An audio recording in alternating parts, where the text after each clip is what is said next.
Yan ang tinatawag na liod yan. Ito, nakakalason. Nakalason to. Nakakalason yan. Yan, Pag ganitong itsura niya, nakalason to. Ah, Ang tawag. nakakalason yan. nakakalason. Nakalason to. Kaya ingat kayo, dapat lagi kayong manood para makita nyo kung anong mga di pwedeng kainin at pwedeng kainin. So, liod.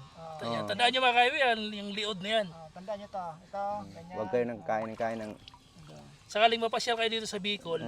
So, tol, anong mararamdaman sakaling nakakain ka yan? ano, kaliliyad ka, tapos yun na, bubulang yung ano, Bubulang ano. bunganga. May mga gamot naman Wala, dyan. wala yung Walang panggamot gamot dyan. to. Walang Patay gamot. agad. Patay agad. Oo, patay ka dyan. ngayon. Delikado pala yun, ano? Ito. Oo. Yan. Kaya yung manood kayo kay Hiniwi Highway para matuto tayo ng ano, ng hindi kilalang pagkain. Ganito. Maging familiar, ano? Oo. Familiar tayo. Ito yung nahuli ko na, meron naman oh. Meron naman, oh.